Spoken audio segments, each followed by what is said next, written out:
Salut tout le monde, j'espère que vous allez bien. Bienvenue dans un nouvel épisode de mon podcast basé sur la pop culture. Dans cet épisode, je vais vous présenter 5 animés disponibles sur Netflix que vous pouvez regarder. Que vous souhaitez découvrir l'univers des animés ou alors découvrir des nouveaux animés, ce podcast est fait pour vous. Mais avant de commencer cet épisode, laissez-moi vous parler de mon compte Instagram. Sur mon compte Instagram, vous pourrez retrouver toutes mes actualités, ainsi que différents contenus comme des Reels, des Stories ou simplement des publications. Donc n'hésitez pas à aller faire un tour dessus, le lien sera dans la description. Netflix regorge de contenu et les animés ne sont pas une exception. Netflix a très bien compris que le marché des animés était d'actualité et n'hésite pas à acheter des droits de diffusion sur des grandes œuvres. Dernièrement, on a eu la diffusion de Dragon Ball Daima sur différentes plateformes de streaming, notamment Netflix. Netflix est la plateforme aux nombreux contenus, tellement nombreux qu'on a l'impression que c'est illimité. Et niveau animé, on est bien servi. Si vous souhaitez découvrir l'univers des animés, pour moi, Netflix est une bonne plateforme. Avec ses différents animés en tout genre, il y a vraiment de quoi faire. C'est pour ça que je vais vous présenter 5 animés disponibles sur Netflix, dont vous apprécierez sûrement. Pour commencer, je vais vous parler de GTO, alias Great Teacher Onizuka. GTO est un animé diffusé en 1999 au Japon et en 2004 chez nous en France. Il contient 43 épisodes au total. L'anime est du genre action, comédie, drame, school life, ecchi et shonen. Et c'est le studio Pierrot qui est derrière l'animation. J'ai que du bien à dire par rapport à GTO, c'est sûrement la nostalgie qui va parler, mais dans l'ensemble l'anime est génial. On suit l'histoire de Onizuka, un ancien délinquant dans un gang réputé, qui décide de devenir professeur. Finalement il y arrive, mais on lui attribue la pire classe. Entre les élèves manipulateurs, moqueurs et violents, il va devoir donner des leçons de vie pour les aider. Honnêtement, GTO c'est ce genre d'anime qui te redonne le sourire quand tout va mal. L'anime est très drôle à regarder et chaque leçon de vie du professeur Onizuka est un renouveau dans l'anime. Donc je vous conseille énormément GTO, c'est l'anime à voir au moins une fois dans sa vie. Ensuite, je vais vous parler de Blue Period. Blue Period est un anime produit directement par Netflix. Sa diffusion a débuté en 2021 et elle contient 12 épisodes. Pour le moment, je ne sais pas si une saison 2 est en préparation, étant donné que le manga, lui, il continue. C'est un anime du genre drame, school life et slice of life, et c'est Studio Seven Arcs derrière l'animation. Dans Blue Period, on suit Yatora Yaguchi, un élève doué en cours, mais sans grande conviction dans la vie. Mais un jour, il tombe sur un tableau qui illumine son esprit, et face à son admiration du tableau, il décide de s'inscrire dans le club d'art de son lycée.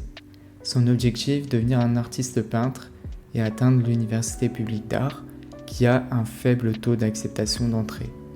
Je pensais pas apprécier Blue Period en toute honnêteté, l'anime m'a surpris face à une thématique qui ne m'intéresse pas, l'art, et j'ai constaté que l'anime expliquait tellement bien le domaine qu'il m'a donné envie d'en apprendre plus sur l'art.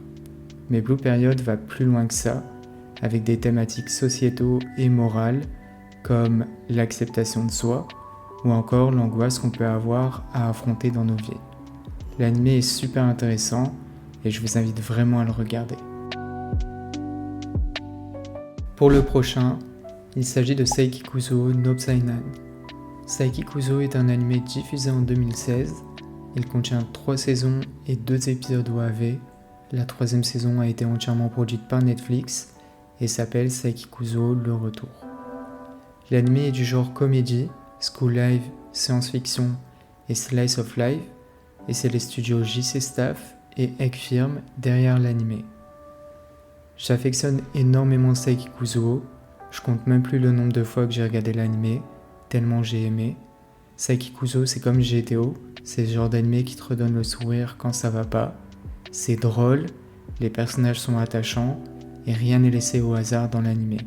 C'est vraiment plaisant de suivre les aventures sous forme de sketch. En termes de contenu, vous serez servi avec cet anime. Pour moi, il faut impérativement le regarder. Le suivant, ce sera Romantic Killer. C'est un animé produit par Netflix et sa diffusion a commencé en 2022 et contient 12 épisodes. L'anime est du genre comédie, romance, school life et slice of life, et c'est le studio Domerica qui s'est occupé de l'animation. L'anime est incroyablement décalé et loufoque.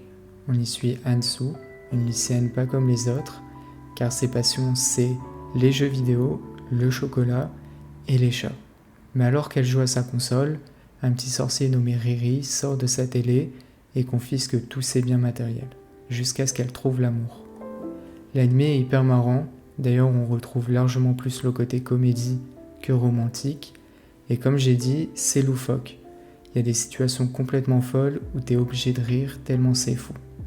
En tout cas, l'anime est bien rythmé, on s'ennuie pas devant et on passe un très bon moment. Donc Romantic Killer méritait que j'en parle.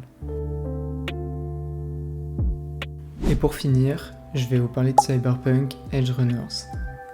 C'est un animé aussi produit par Netflix, diffusé en 2022, qui contient 10 épisodes. L'anime est du genre action, drame et science-fiction, et c'est le studio Trigger qui s'est occupé de l'animation. Il est important de préciser que Cyberpunk Edgerunners est pour un public averti, et que l'anime n'est pas à mettre aux yeux de tout le monde. On y suit David Martinez, qui suite au décès de sa mère décide d'arrêter l'école, ne se sentant pas à sa place, et de suivre une vie éloignée du chemin que celle-ci voulait, recherchant une autre vie dans les quartiers de Night City. C'est un anime qui m'a beaucoup touché, j'ai juste trouvé ça dommage le fait qu'il y ait que 10 épisodes, j'ai trouvé ça trop court, mais l'anime est bien rythmé, on s'attache aux personnages, l'histoire est captivante et une animation agréable qui fait plaisir à regarder. Encore une fois, l'anime est destiné à un public averti.